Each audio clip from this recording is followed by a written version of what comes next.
ကိုပြီးတော့တိုက်မှာပဲနိုင်မယ်ဆိုတဲ့အတွေးခေါ်အယူအဆမျိုးလူတိုင်းမှာရှိကြပါပြောရင်းနဲ့ဒီ live ကိုကျွန်တော်စပြီးတော့ဖွင့်ပါတယ်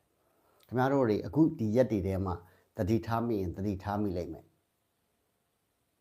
ကျွန်တော်အခုရက် live ပြောတဲ့အခါမှာအင်းနဲ့အားနဲ့မန်နဲ့ဒီလိုမျိုးပြောတဲ့ဟာကိုကျွန်တော်နည်းနည်း short ချလာတယ်ဘာဖြစ်လို့ short ချလာရလဲဆိုတော့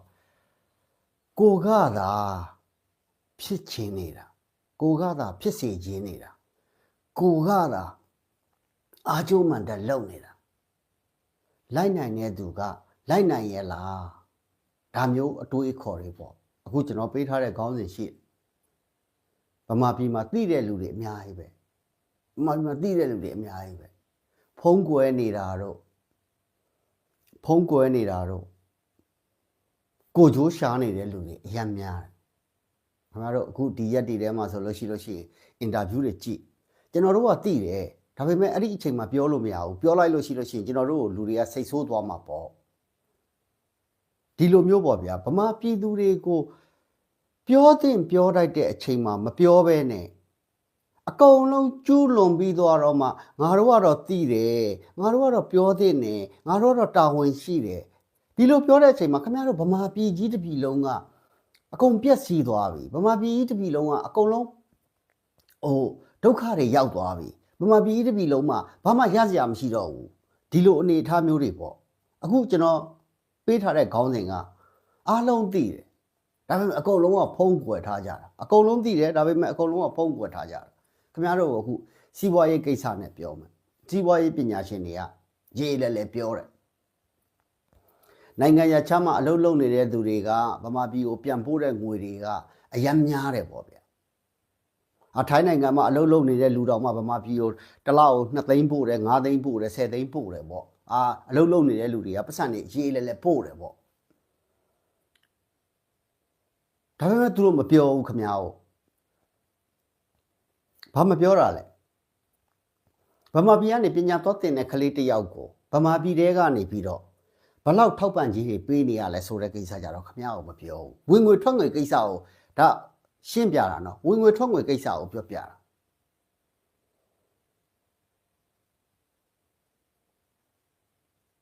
ဝင်ငွေထွက်ငွေကိစ္စကိုခင်ဗျားတို့ရှင်းပြတာထိုင်းနိုင်ငံမှာအလုပ်သွားလုပ်နေတဲ့လူငယ်တစ်ယောက်ကဗမာပြည်ကို9သိန်းပြန်ပို့ဖို့အခက်ခဲအရန်ရှိတယ်နိုင်ငံခြားမှာចောင်းသွားတက်နေတဲ့ကလေးတစ်ယောက်ကဒေါ်လာ900ကိုတစ်လောက်မလောက်ဘူးထိုင်းနိုင်ငံကကလေးလူငယ်တစ်ယောက်ကဗမာပြည်ကိုပတ်စံပြန်ပို့တယ်9သိန်းလူတိုင်းတော့ပို့နိုင်ရင်မှပို့နိုင်လိမ့်မယ်သို့တော့ခင်ဗျားကိုကျွန်တော်တွက်ပြမယ်ထိုင်းနိုင်ငံကကလေးတစ်ယောက်ကဗမာပြည်ကိုပတ်စံပြန်သွင်းတာ9သိန်းနိုင်ငံခြားမှာចောင်းသွားတက်တဲ့ကလေးတစ်ယောက်ကတစ်လောက်ဒေါ်လာ900ဆိုတော့ဗမာငွေသိန်းအစိတ်ထိုင်းနိုင်ငံကကလေး9ယောက်လူငယ်9ယောက်အလုပ်လုပ်မှဒီចောင်းသားတစ်ယောက်ရဲ့သုံးဖြုံမှုပေါ့အဲ့ဒီဟာကိုမှီတာတယောက်ခင်ဗျားစဉ်းစားကြည့်ဗမာပြည်ကလူ900ဗမာပြည်ကလူ900ထိုင်းနိုင်ငံမှာအလုပ်လုပ်နေတယ်ဗမာပြည်တဲကကလေးចောင်းသား100ပဲနိုင်ငံခြားမှာចောင်းသွားတက်ကြည့်လိုက်ဒါဘဲစားဘဲကြေဖြစ်သွားပြီဗမာပြည်အတွက်ဘာမှပွပွလင်းလင်းပြောရင်ဝင်ငွေမရှိတော့ဘူးခင်ဗျားကိုယ့်အကိုပဲစဉ်းစားကြည့်လေလူ9ယောက်အလုပ်လုပ်တာ900ဝင်တယ်အိမ်မှာဖြုံးတဲ့လူတယောက်တည်းက900ဖြုံးပြီဟေ့ဆိုလို့ရှိရင်ဒါပဲစားပဲကြီးဖြစ်သွားပြီလေအဲ့တော့ဗမာပြည်ကိုခင်ဗျားတို့ပြောနေတယ်ဗမာပြည်ကိုနိုင်ငံခြားကနေပတ်စံတွေအများကြီးပြန်ပို့နေတယ်ဗမာပြည်ကိုနိုင်ငံခြားကနေပတ်စံတွေအများကြီးပြန်ပို့နေတယ်အခုလိုခေတ်ထဲမှာဗမာပြည်တွေကကလေးတွေနိုင်ငံခြားမှာအများကြီးပညာသွားသင်နေတာလူဦးရေ9သန်းအလုပ်သွားလုပ်တယ်ကျောင်းသားကတော့ပါရဲ့ပုတ်ပွလေးလေးပြောရင်ကျောင်းသား3သိန်းလောက်ပဲအပြင်မှာသွားတက်ရင်တောင်မှအဲ့9သန်းလောက်တဲ့လောက်ခတွေအကုန်လုံးကဒီကလေး3သိန်းလောက်ကျောင်းတက်တဲ့ပတ်စံနဲ့အကုန်သွားညီတယ်လို့ဖြစ်နေတယ်ရောဗမာပြည်ကသိတဲ့လူတွေတက်တဲ့လူတွေအကုန်လုံးကိုပြောပြတာပါဗမာပြည်မှာစီးပွားရေးပညာရှင်လို့ပြောတဲ့လူတွေအကုန်လုံးကသူကငါတို့ဗမာနိုင်ငံသားတွေ10သန်းလောက်နိုင်ငံတကာမှာထွက်ပြီးတော့အလုပ်လုပ်နေတယ်ဒီလူတွေရဲ့ပို့တဲ့ငွေတွေနဲ့နော် ဒီလူတွေရဲ့ပို့တဲ့ငွေတွေနဲ့ဗမာပြည်ကလက်ပတ်နေတယ်တကယ်တမ်းကျတော့ခင်ဗျားတို့ဗမာပြည်ကနေကြောင်းသွားတက်တဲ့ကလေးတွေရဲ့အသုံးအဖြုံးတွေသူတို့အတွက်အသုံးဖြုံးလို့ပြောတာမဟုတ်ပါဘူးသူတို့အတွက်လိုအပ်တဲ့ပတ်စံပေးတာနဲ့တည်းအကုန်လုံးကညီမျှတယ်လို့ဖြစ်သွားပြီလေ Front Line Boys ရဲ့ကိုနေတတိရတယ်နော်ဒီလိုဟာမျိုးကိုခင်ဗျားတို့ဗမာပြည်မှာပညာရှင်တွေကဒါမျိုးတွေတွက်ပြကြတာမဟုတ်ဘူးအဲ့တော့ကျွန်တော်တို့လောကောင်မျိုးပြောပြီးဟေးဆိုလို့ရှိရင်လည်းကျွန်တော်တို့ကစီးပွားရေးဘွဲ့လည်းမရှိဘူးလေဗျာပညာရှင်ကြီးလည်းမဟုတ်ဘူးလေကျွန်တော်တို့ကလက်တွေ့ဘဝထဲမှာတွက်တာလေဒီတော့ကျွန်တော်တို့ကစဉ်းစားလို့ရတယ်အဲ့တော့ခမည်းတော်ဗမာပြည်မှာကုံသေးနှုံတို့ဘာတို့ဆိုတာစစ်တပ်အုပ်ချုပ်တာတို့ဘာတို့အဲ့ဒီဟာတွေနဲ့မဆိုင်တော့ဘူးခမည်းသားသမီးကိုနိုင်ငံရခြားမှာကြောင်းသွားတက်ပြီးဟေးဆိုလို့ရှိရင်အဲ့ဒီကလေးကြောင်းတက်ဖို့အတွက်ဝင်ငွေခမည်းရှာရတော့မယ်လေခမည်းသားသမီးကြီးအတွက်ခမည်းဝင်ငွေရှာရတော့မယ်လေခမည်းမြတ်ဖို့အတွက်ပဲခမည်းစဉ်းစားရတော့မယ်လေအဲ့ဒါခမည်းတကူကောင်းဆန္ဒလည်းမဟုတ်ဘူးလေအဲ့ဒါဘဝလေကျွန်တော်ပြောရဲပါတယ်ခင်ဗျားတို့ဗမာပြည်မှာအခုစီးပွားရေးလုပ်ငန်းရှင်တို့ဘာလို့ရှိနေတယ်ဥပမာအခုဟိုကိုဇော်ဇော်ပဲပြောဦးဇော်ဇော်ပဲပြောခရိုနီပဲပြောတိုက်ကွန်ပဲခေါ်ပေါ့ဗျာဟိုဇော်ဇော်တို့တွေပဲဘာပဲပြောဒီလူတွေအကုန်လုံးကခင်ဗျာပွပွလင်းလင်းပြောလို့ရှိရင်အမေရိကန်ခင်ဗျားတို့ပြောနေတယ်အမေရိကန်ဟားဗတ်တို့အောက်စ်ဖို့တို့မှာကျောင်းတက်လာတာမဟုတ်ပါဘူးသူတို့ရဲ့အတွေးခေါ်အယူအဆတွေနဲ့သူတို့နိုင်ငံရေးပြန်လုပ်ကြအောင်စီးပွားရေးပြန်လုပ်ကြတာလေကိုဇော်ဇော်ဆိုလို့ရှိရင်88မှာအရေးခင်းလုပ်တယ်ပြီးသွားရင်ဂျပန်ထွက်တယ်ပကံဆေးတယ်ကားဟောင်းပြန်သွင်းတယ်ပြီးသွားလို့ရှိရင်ဘသူနဲ့ဟိုအဆက်အသွယ်လုပ်တယ်သူခင်ဗျားတို့ပြောနေတာဒီဟိုဇော်ဇော်ကောင်းတာမကောင်းတာတွေကျွန်တော်ပြောနေတာမဟုတ်ဘူးဇော်ဇော်ခိုးတာမခိုးတာတွေပြောနေတာမဟုတ်ဘူးတစ်ချိန်ကြလို့ရှိရင်ဇော်ဇော်တို့လည်းတရခံနေပဲလေသူတို့လိုချင်တဲ့မြေကိုစစ်ဗိုလ်ချုပ်ကိုပြောပြီးတော့သူတို့ယူတဲ့ဟာတွေလေဈေးကွက်ကိုလက်ဝက်ကြီးအုပ်ထားတာလေဗျာဥပမာစီဆိုင်နေဆိုလို့ရှိရင်သူတို့ပဲပါမေးရတာဒါဈေးကွက်တွေလက်ဝက်ကြီးအုပ်ထားတာတို့ဘာတို့အကုန်လုံးဆိုတာဒါရာဇဝတ်မှုမြောက်ပါတယ်ဒီနိုင်ငံတွေမှာအဲ့လိုလုပ်လို့မရဘူးဈေးကွက်ဆိုတာဖွင့်ပေးရတယ်လေဒါကြောင့်မို့လဲဗမာပြည်မှာပြောတာပေါ့ဈေးကွက်ဟိုစီးပွားရေးဆိုပြီးတော့လူတိုင်းပြိုင်ဆိုင်နိုင်ဖို့ရှိတယ်လေဗမာပြည်မှာတော့ပြိုင်ဆိုင်လို့မရဘူးပြိုင်ဆိုင်လို့ရတာမရတာထက်ဇော်ဇော်တို့ဘလူတို့အကုန်လုံးကဗမာပြည်မှာဆိုလို့ရှိရင်အကွက်မြင်တာပေါ့သူအဓိကစီးပွားရေးသမားဆိုတာလဲ idea ပဲနိုင်ငံရေးသမားဆိုတာလဲ idea ပဲအခုဗမာပြည်မှာခင်ဗျားတို့ပြောနေတဲ့ဒီကုံတယ်ပွဲစားလုပ်နေတဲ့လူတွေအကုန်လုံးဗျာကုံတယ်ပွဲစားလုပ်နေတဲ့လူတွေအကုန်လုံးကခင်ဗျားဟားဗတ်တို့အောက်စ်ဖို့တို့အဲ့ဒီကနေကြောင်းထွက်လာတာမဟုတ်ပါဘူးအောက်ခြေကနေတက်လာတယ်သူတို့အလုပ်လုပ်ပြီးတော့သူတို့ကြီးပွားချမ်းသာကြတာလေဗမာပြည်မှာအခုခင်ဗျားတို့ကိုပြောလို့ရှိရင်ဒီကြောက်တွင်းတထေးတွေပေါ့မနေ့တနေ့ရတယ်ပဲဥခွန်စာတည်သွားသေးတယ်ဥခွန်စာဆိုတာဘိန်းရောက်တဲ့ဥခွန်စာမဟုတ်ဘူးနော်တကယ်ကချေဥစားပေါ့ဥခွန်စာပေါ့အဲ့ဥခွန်စာလဲခင်ဗျကျွန်တော်သိတဲ့လောက်ကအမေရိကမှာကြောင်းတက်လာတာမဟုတ်ပါဘူးသူအောက်မှာတကယ်ကိုကျင်းတူးပြီးတော့နော်ကြောက်ရလာတယ်ကြောက်ရလာရင်သူ့မှာစွန့်စားမှုတွေရှိတယ်ပြီးသွားလို့ရှိရင်သူဒီကြောက်တွေကိုဘယ်မှာသွားရောင်းတယ်ပြုတ်တယ်ဒီလိုမျိုးနဲ့ပဲလူတွေအကုန်လုံးကရှင်သန်လာတာနောက်ကြတော့ဥခွန်စာဆိုစင်ကာပူတို့ဟောင်ကောင်တို့မှာပါနာမည်ကြီးတွေကြီးပဲလေဒါထားပါဗျာဒါခင်ဗျားတို့ကိုပြောပြအဲ့တော့ခင်ဗျားတို့ပြောနေတဲ့ဗမာပြည်ကိုဝင်တဲ့ဝင်ငွေရယ်ဗမာပြည်ကိုဝင်တဲ့ဝင်ငွေရယ်ဗမာပြည်ကထွက်တဲ့ဝင်ငွေရယ်ခင်ဗျားတို့အခုစဉ်းစားကြည့်အခုတင်ခင်ဗျားတို့ကိုကျွန်တော်ပေးတဲ့ဥပမာကရိုးရိုးလေးရယ်ခင်ဗျားတို့ကိုကျွန်တော်ပေးတဲ့ဥပမာကရိုးရိုးလေးရယ်ထိုင်းနိုင်ငံမှာအလုတ်သွားလုပ်တဲ့လူငယ်တယောက်မလေးရှားနိုင်ငံမှာအလုတ်သွားလုပ်တဲ့လူငယ်တယောက်ဗမာပြည်ကို9သိန်းပြန်ပို့ဖို့ခတ်နေတဲ့အချိန်မှာထိုင်းနိုင်ငံမှာကျောင်းလာတက်တဲ့ဗမာကလေးတယောက်ဥရောပမှာကျောင်းသွားတက်တဲ့ကလေးဆိုပိုးကုန်မှာပေါ့ထိုင်းနိုင်ငံမှာကျောင်းလာတက်တဲ့ကလေးတယောက်တောင်မှဒေါ်လာ900လောက်ကုန်နေတယ်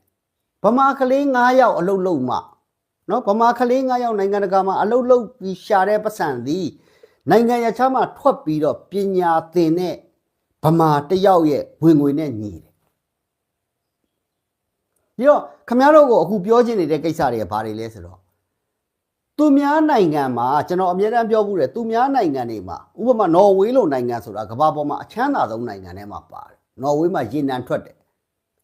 ဥရောပထဲမှာရေနံထွက်ပြီးရောင်းတဲ့အခါကျတော့ရေရေလဲလဲကိုချမ်းသာတဲ့နိုင်ငံသို့တော့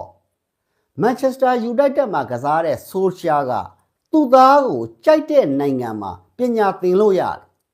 ်အတော်ဆုံးအကောင်းဆုံးဆိုတဲ့ဆွစ်ဇာလန်လိုပေါ့ private ကျောင်းတွေအရေးလဲလဲရှိတဲ့ရှိမှာပါသွားထားလို့ရတယ်ဆိုပေမဲ့သူတို့ကဒီပညာရေးလဲအရန်အားပေးတဲ့နော်ဝေးမှာ ကဘာပေါ်ကအကောင်းဆုံးဆိုတဲ့ဆရာတွေခေါ်လာပြီးတော့သူတို့ရှိတဲ့ပတ်ဝန်းကျင်ကကလေးတွေကိုပါတက်အောင်သင်ပေးတယ်ခင်ဗျာကျွန်တော်ပြောတာမရှင်းဘူးဆိုလို့ရှိရင်ရှင်းအောင်ပြောပြမယ်မန်ယူမှာအားကစားသမားလည်းလုပ်ခဲ့ဘူးတယ်နီးပြလည်းလုပ်ခဲ့ဘူးတယ်ဆိုရှာကသူသားသမီးတစ်ယောက်တည်းကိုပညာသင်လို့ရှိရင်ကဘာပေါ်မှာအကောင်းဆုံးအတော်ဆုံးဆိုတဲ့ကျောင်းတွေမှာသွားပြီးတော့ကျောင်းထားလို့ရတယ်နော်ဝေးဆိုတဲ့နိုင်ငံကချမ်းသာတယ်နော်ဝေးဆိုတဲ့နိုင်ငံကပညာအလက်ကားအခမဲ့ပညာပေးနေတဲ့နိုင်ငံမှာတော့မှဆိုရှာကသူနေတဲ့ကျွန်းလေးမှာကဘာပေါ်ကအကောင်းဆုံးဆိုတဲ့ဆရာတွေကိုခေါ်လာပေးပြီးတော့သူသားသမီးတွေနဲ့အတူတူဒီတရွာဒီကျွန်းလုံးမှာရှိတဲ့ကလေးတွေကိုသူသားသမီးတွေလိုပဲထူးချွန်ထက်မြက်အောင်ဆိုပြီး तू ကစပွန်ဆာဆရာကိုလာစားပေးပြီးတော့သူ့ရွာထဲမှာကောင်းအောင် तू ကသင်ပေးတယ်ဒီလိုမျိုးပေါ့အဲ့တော့ဗမာပြည်မှာကအခုဗမာကလေးတွေအကုန်ပညာထွက်သင်ကြတယ်နိုင်ငံတကာမှာ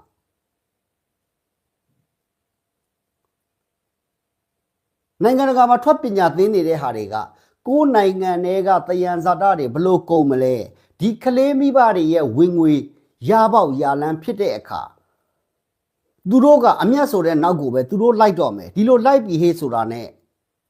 သူတို့ဝင်ငွေရဖို့သူတို့အမျက်ရဖို့သူသားသမီးကိုပညာသင်ဖို့ထောက်ပံ့ရေးရှာပြီးဆိုတာနဲ့စစ်တပ်ကကောင်တွေလိုပဲ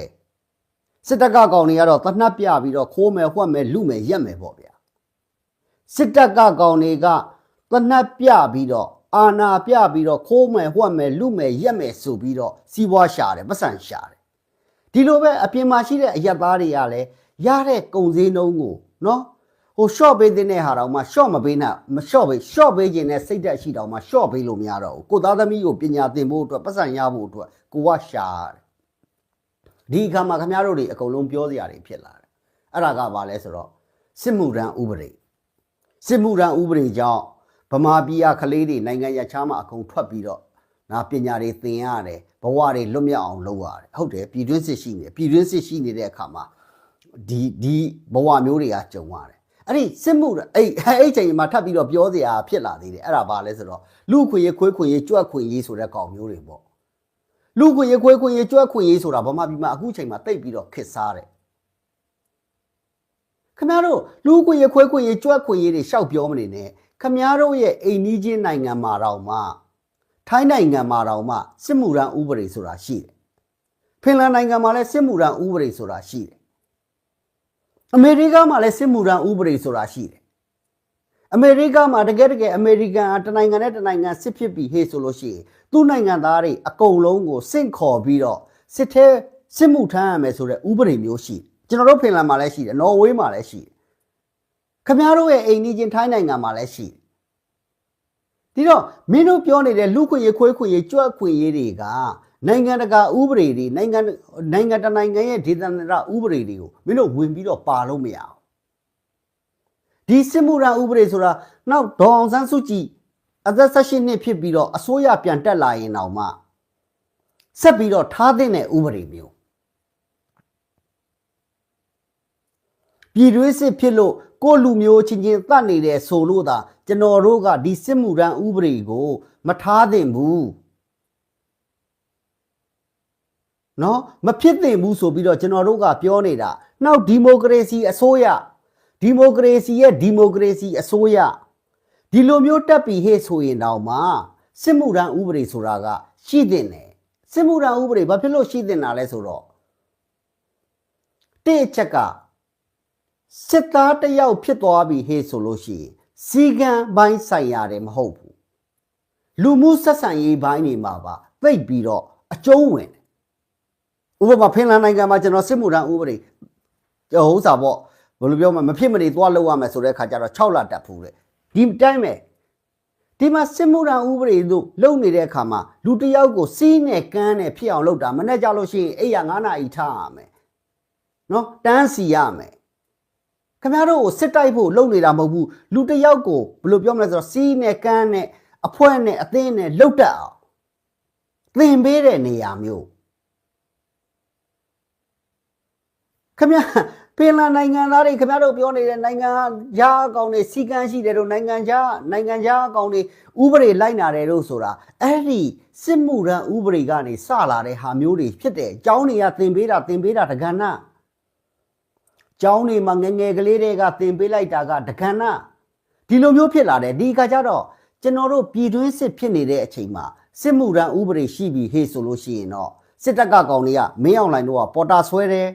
မင်းအောင်လှိုင်တို့ကမဖြစ်မနေဝင်ခိုင်းတယ်မင်းအောင်လှိုင်တို့ကစစ်မှုမထမ်းကျင်တဲ့ကောင်တွေရှိကနေပတ်စံတောင်းတယ်ပြီးသွားလို့ရှိရင်ကျွန်တော်တို့သဘုံကလည်းဗမာနိုင်ငံသားစစ်တပ်ကကောင်တွေကလည်းဗမာနိုင်ငံသားဒီလိုဖြစ်လာတဲ့အခါမှာကျွန်တော်တို့အချင်းချင်းတိုက်နေရလို့ကျွန်တော်တို့အချင်းချင်းသတ်နေရလို့ကျွန်တော်တို့ကစစ်မှုရန်ဥပဒေကိုနော်စန့်ကျင်နေတာတော်လှန်ရေးအရာစစ်မှုရန်ဥပဒေကိုစန့်ကျင်နေတာတကယ်တမ်းကြလို့ရှိရင်ကျွန်တော်တို့ကနိုင်ငံကြီးဖွံ့ဖြိုးတိုးတက်သွားပြီဟေ့ဆိုလို့ရှိရင်စစ်မှုရန်ဥပဒေကထောက်ထားရမယ်။ဘာဖြစ်လို့လဲဆိုတော့လူငယ်တွေကိုအဲ့ဒီမှာကာယဗလတို့ခင်ဗျားတို့ပြောနေတဲ့ကာယဗလတို့မိတ္တဗလတို့ဘာညာဗလတွေမျိုးစုံပေါ့ဗျာ။အဲ့ဒီဟာတွေဒီမှာ6လတစ်နှစ်6လ6လ9လတစ်နှစ်တန်ဒီမှာပြုတ်ပြင်ပေးလိုက်တာ။ဒီတော့လူခွင့်ရခွဲခွင့်ရသမားတွေအကုန်လုံးကပြောချင်တာရှောက်ပြောနေတာဗျာ။တစ်ခါကြားလို့ရှိရင်ဒီဒေသန္တရဆိုင်ရာဥပဒေတွေနိုင်ငံတနိုင်ငံရဲ့ဥပဒေတွေဒါမျိုးတွေအကုန်လုံးကိုမေ့ပြီးလူခွင့်ရေးဟိုးစားအဲ့တော့လူခွင့်ရေးသမားတွေကပြောတယ်ဗမာပြည်မှာစစ်မှုရန်ဥပဒေရှိတယ်ဒီစစ်မှုရန်ဥပဒေကိုဖျက်ရမယ်ပေါ့ဒီကဆိုလို့ရှိရင်ကျွန်တော်ပြောတယ်လူခွင့်ရေးသမားတွေကိုဒါဆိုမင်းတို့ဖင်လန်နိုင်ငံမှာရှိနေတဲ့ဒီစစ်မှုရန်ဥပဒေကိုလည်းဖျက်လိုက်ပေါ့ထိုင်းနိုင်ငံမှာရှိနေတဲ့လူခွင့်ရေးဥပဒေဟိုစစ်မှုရန်ဥပဒေကဒါမကောင်းဘူးဆိုပြီးဖျက်လိုက်ပေါ့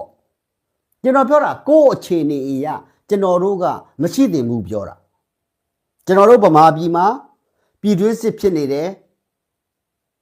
ဗမာပြည်မှာပြည်တွင်းစစ်ဖြစ်နေတယ်ကိုအချင်းချင်းတတ်နေရတဲ့အတွက်စစ်တပ်ကဥပဒေပြဋ္ဌာန်းပြီးတော့လူငယ်တွေကိုအတင်းအဓမ္မစစ်တပ်ထဲကိုတွင်းတယ်လူငယ်တွေကိုပေါ်တာဆွဲတယ်ပြီးရင်ကိုအချင်းချင်းတတ်ခိုင်းနေလို့ဒီစစ်မှုရန်ဥပဒေကိုမရှိသင့်ဘူးဆိုပြီးတော့ပြောတာ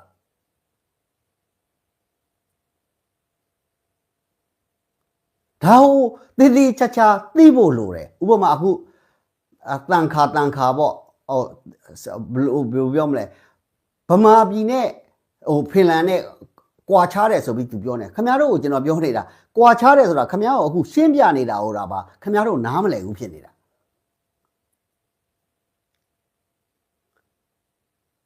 ကွာခြားတယ်ဆိုတဲ့ဟာကိုရှင်းပြတာဟိုပါကွာခြားတယ်ထပ်ပြောနေတော့ပြဿနာတက်တယ်ဖင်လန်နိုင်ငံမှာစစ်မှုထမ်းဥပဒေရှိရတဲ့လူငယ်တွေကိုကိုခန္ဓာကြန့်ခိုင်ရေးစီးနယ်ကန်းနယ်ရှိအောင်ဒီလိုမျိုးတွေသင်ပေးတာဗမာပြည်မှာစစ်မှုထမ်းမရှိသင့်ဘူးဆိုပြီးအခုပြောနေတာကျွန်တော်ပြောတာအချိန်ကာလအပိုင်းအခြားတွေရှိတယ်ကျွန်တော်အခုပြောနေတာနှောက်ဒေါ်အောင်ဆန်းစုကြည်က18နှစ်ဖြစ်ပြီးတော့အစိုးရပြန်ဖြစ်လာတယ်ဗိုလ်ချုပ်ထွန်းမြတ်နိုင်ကသမရာကြီးဖြစ်သွားတယ်ရိုဟင်ဂျာတွေကသမရာကြီးဖြစ်သွားတယ်အဲ့ဒီအချိန်မှာလဲစစ်မှုထမ်းဥပဒေဆိုတာရှိတဲ့နဲ့လူငယ်တွေကိုပြုစုပြိုးထောင်ပေးဖို့လူငယ်တွေကိုစီးနဲ့ကန်းနဲ့ဖြစ်အောင်သင်ပေးဖို့ဒါမျိုးတွေကိုပြောနေတာလူတွေအကုန်လုံးအုပ်စုလိုက်ကြီးဟိုဘယ်လိုပြောမလဲအဖွဲ့အပေါင်းနဲ့အလုတ်လောက်ရအောင်ဒီမိုကရေစီဆိုတာဘာလဲသိအောင်ခင်ဗျားတို့ထင်းနေတာရှိတယ်စစ်တပ်မှာဒီမိုကရေစီမရှိဘူးပြောနေတာဒီနိုင်ငံကစစ်တပ်တွေမှာဒီမိုကရေစီလည်းရှိတယ်ဒီနိုင်ငံကစစ်တပ်တွေမှာအမိန့်ဆိုတာလည်းသိရတယ်ဒီမိုကရေစီပဲတစ်ချိန်လုံးပဲအများသဘောကျလို့ဆိုပြီးလုံနေလို့မရဘူးဒီတော့ဗမာပြည်မှာကကျွန်တော်ပြောသလိုပေါ့မသိတဲ့လူကမရှိဘူးဖုံးကွယ်တဲ့လူတွေဥကြောင်ချလုပ်တဲ့ကောင်တွေကများနေတယ်ဆိုတာအဲ့ဒါကျွန်တော်ပြောသလိုပေါ့စီးပွားရေးပညာရှင်တွေရှိတယ်သူတို့တွက်လို့ရှိရင်တစ်ဖက်ပဲတွက်တယ်ဗမာပြည်ထဲကိုဝင်ငွေတွေအလုပ်သမားတွေလုပ်လို့ဝင်ငွေတွေဝင်လာတယ်ဆိုတာပဲတွက်တယ်ဒါပေမဲ့ဒီကကြောင်းသွားတတ်တဲ့ကလေးတွေပတ်စံဘလောက်ကုန်တယ်ဆိုတဲ့ဟာမျိုးကြသူတို့မတွက်ဘူးစစ်တပ်ကကောင်တွေဓမြတိုက်တယ်ခိုးတယ်ဟွက်တယ်ဆိုပြီးတော့နော်ဟိုပတ်စံလူယူတယ်ဆိုတဲ့ဟာပဲသူတို့ကတွက်တယ်စီးပွားရေးသမားကလည်းသူ့သားသမီးကိုသူ့မှာကုန်စရာရှိတဲ့အခါကြလို့ရှိရင်အလက်ကားပေးခြင်းအောင်မှပေးလို့မရတဲ့အနေအထားမျိုးကိုထဲ့မတွက်ဘူးအဲ့ဒါပြဿနာအဲ့ဒါဗမာပြည်ရဲ့ပြဿနာကအဲ့ဒါ